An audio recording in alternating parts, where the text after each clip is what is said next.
What's going on, y'all? This is Mo, and today we're going to be taking a look at the Crux35 HDZero edition. Now, this is the DIY HDZero edition. This isn't the brand new one with the 1 watt. This used to be an analog one that I converted to HDZero just by hooking up this Whoop Light VTX in here. What's cool about the Crux is that it can pretty much handle any VTX you want to put in there, and the base analog version is really cheap. It's like 130 bucks. So if you do have an HD VTX lying around, be it walk snail, HDZero, even DJI, an old Vista, or maybe even a Naked 03, you can put it in here and have a great micro ripper at a pretty reasonable cost. Great way to use those VTXs you may not be using or looking for another purpose for. Let's check it out.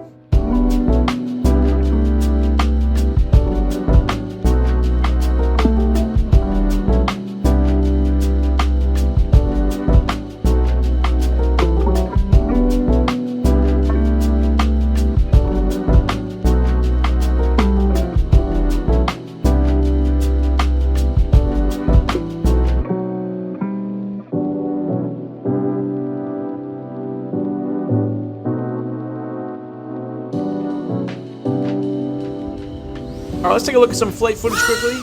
Now, I am no stranger to the Crux35. I put in a lot of packs on the V1 analog edition and the V2 analog edition. The main difference between those being they changed the FC up a bit, and the stock tune on the V2 was a lot better than the V1. That was my really first impression when I got it. But everything else remains the same.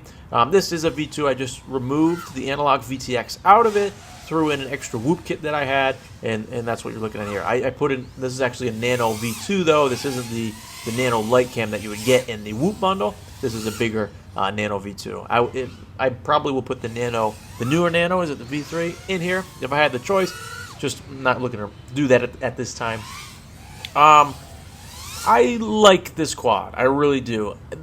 One caveat about it, and you know, this might be a good thing for you, it might be a bad thing, but it is very touchy. The power to weight ratio on this quad is just insane, and you'll notice in this flight I'll be ballooning up a lot of the times. I had to stop. This reminded me of a Stand By Me scene, the picturesque biking into the sunset scene. Sorry, what was I saying? Yeah, you'll notice me ballooning up a lot because the power to weight is just unlike any other quad that I have. That being said, you know, if you were to put a camera on this, it actually flies more like you would expect a quad to, as far as the power to weight. And I actually think they made the right decision, HDZero, in including the Freestyle VTX. That extra weight can help tame this thing a little bit, because I think it does need to be tamed. I think it is a little too touchy, either with like a motor output limit if you were going to run it like this, or an analog version, maybe even with the Freestyle VTX, but I'm assuming that extra weight will keep it down just a little bit. Oh. Alright, we're back. No harm, no harm. Our first crash right there. Now, that brings me to one of the downsides of this quad, and I love to look when I'm flying this type of freestyle that I'm doing in my backyard. It's freezing out today, and I'm not making excuses, but I feel so comfortable flying this quad because I feel as though I can get out of any situation, because it has the power and really the lack of inertia behind it to just stop on a dime. I really like that about this. I just felt kind of able to do things a lot easier than a heavier quad, but that's kind of what I'm used to, so maybe I'm a bad example. What was I saying? The durability is what I was going to touch upon. This is a relatively cheap quad. If you buy the analog version of the V2, it's about 130 some odd dollars. Even the HDZero version with the Freestyle VTX in there is only about $250, I think, which is a really good deal for what you get. I'm just being honest. I'm not sponsored, no affiliate links, no nothing. That's a pretty dang good deal, because you get that Freestyle VTX with the Nano 90, I believe. Check that. Not completely sure. Check that. I'll check that. On top of the quad, which is usually around 130, maybe even closer to 140. So a very good deal, and I think it probably will fly better with the Freestyle VTX. But what I'm trying to say is that there are some downsides, some shortcomings of this frame, or of this quad, and it is the frame. It's a unibody frame. That means if you break a single bottom plate, if you break an arm, you're replacing that whole bottom plate. Everything needs to come out. It's not expensive. It's more a pain in the butt, because you have to take everything out of the quad, remove the bottom plate, put a new one on there. They're cheap bottom plates. Don't get me wrong. It's not insanely fragile, but it's not very durable. I would say if you were going to take this to a concrete bando, or you're going to be flying super aggressively and risk hitting hard things, you're gonna break the frame 100%, and probably a day if you have a bad crash. If you're a backyard flyer like me, you're taking to a park, or you're not really concerned about slamming into concrete and other heavy things, you should be fine. I would say buy a spare frame anyway. They're less than $20 for sure, and I think you can even buy just the bottom plate. That's the most likely to cause problems. Just to have one ready to go should you run into that issue. But yeah, this platform, 3.5 inch. We're on 4S. We're very, very lightweight. You can even do medium to long range missions with this thing. You get insane flight times. I was actually complaining about the flight time earlier in this video. It's just too much. It's too long. But maybe that's not a bad thing. I don't really think it is a bad thing. We always like to have as much flight time as we want. But this category is super versatile. You can do so many different things with it. And I think HDZero did a smart move by putting their new VTX in this thing. I think it's a great fit for it.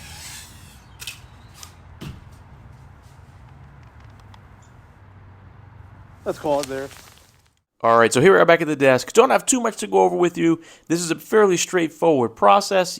If you were looking to build one of these, what I did was purchase originally a Crux35 V2 analog edition, and I just threw in the HDZero VTX there. Simple wiring. It's only 4 wires coming from the AIO board, and just hooked up the Whoop Light VTX. But you can do that with any VTX that you have, be a walk snail. You can definitely fit the full size V2s on there. The single antennas, double antennas. You'd have to print another mount, obviously. You can fit a naked Vista. I've seen it done. There's a little bit of space if you make it tight like that to fit 2 boards in there. You're pushing it at that point, but it can be done, or you can leave it analog. This quad is just a lot of fun, and it isn't very expensive. It's around $130, $140. You're not getting the highest quality materials, the highest quality build, but for the price, it's absolutely worth it. I flew a ton of packs on my original Crux V1 analog. I flew a ton of packs on this V2 prior to the HDZero conversion. I've only broken 1 frame in the time that I've had it, but my flight, your experience may differ, especially if your flight environment is a little more high risk than mine. But I don't think you can really beat this quad for the price. It is capable of carrying cameras easily. I use the Peanut on here all the time. That's the mount you're looking at there. On their website, it also says you can carry a naked GoPro. Have no doubt about that. You probably can also carry the DJI Action 2, although at that point, we're pushing a lot of weight on it. It might need to retune it. You might need to re-examine the tune. But overall, really fun quad. That being said, I know that there are a couple different versions of the Crux35 available. The classic analog version, which is going to be the cheapest. They have an HDZero version that is actually the Whoop Light. Not sure if they sell it anymore, but I'm sure you can find one floating around there. They do have also a DJI version with the Vista on it. That one's kind of rare to find. Haven't really seen that one too often. You would have to make a walk snail one yourself. I'm pretty sure they don't offer that yet, but that's fairly easy to do. I had one of those before this became HDZ, and finally they have the new HDZ with the Freestyle 1 watt. That's a big VTX in there, but I do think it's a pretty good choice. The extra weight of that VTX, this quad can absolutely handle. And we're going to have a lot better range and penetration. And with the long flight times of this quad, you can take this, you can do some exploratory flying, you can do some freestyle. You can't really bash it, in my opinion. I think you'll find the frame will break, but I guess what I'm saying is the extra weight of the Freestyle VTX can absolutely be handled by the Crux. I think it's a smart move. And I mean, this is a fast quad. It really is, even though it's 3.5 inch 4S, it's super light and it's fast. And HDZero, in my opinion, is the best with the fast quads. You don't get the ultra low latency. It just is a really good fit. So that about wraps it up here for the Crux35 HDZ edition, the DIY HDZ edition. This was one of my favorite quads when I first got it, the analog edition Crux35. It was so immensely powerful, and it can get out of hand. If this is one of your first quads, just be aware that it doesn't it doesn't really feel like a lot of the other larger quads that I fly, mostly because the power to weight is just insane. You can think about putting a limiter on there, a motor limit, maybe right down to 90. You can adjust it as is. I think with the heavier weight of a larger VTX, such as the HDZ Freestyle 1 watt, or even with the camera on top, it would kind of make the quad fly like you would expect it to, just not as touchy, right? I think that's an important thing to note. Other than that, the frame isn't the most sturdy thing in the world. That single plate, the single bottom plate is prone to breaking, and it's very cheap to fix, but you got to go through the motions of taking everything out of that frame and swapping over the bottom plate and putting it back in. So if you're okay with that, if you don't mind that, it's a really good deal. Just expect to break them, especially if you're going to do some more aggressive flying and you're going to crash. Yeah, but other than that, pretty straightforward. If you don't have an HD VTX looking to put in here, and you're not really interested in the analog version of the Crux35, I would say it's not a bad deal to buy that new Freestyle 1 watt from HDZero Crux35 combo. I think it's like 250 bucks with the Nano 90 camera, so it's hard to argue with that price. And I think the extra weight of that Freestyle VTX will kind of level it out, keep it down, I guess I should say. So that's not a bad deal. But if you do have a spare VTX, this is a good candidate for it. 140, 130 bucks for a capable ripper. Definitely worth checking out. And for those of you who are stuck around and maybe are viewers of the channel, sorry I haven't been posting much as of late. I took a break for the holiday. That was my intention, but it ended up being a little bit longer than that because the weather was just so bad here for about a month. But the video is going to pick back up starting now. I have a lot of videos, a lot of things backed up that I need to get out. So, thanks for sticking around. Sorry for the big delay. And yeah, as always, thanks for watching. It's been Mo, and I'll catch you on the next one.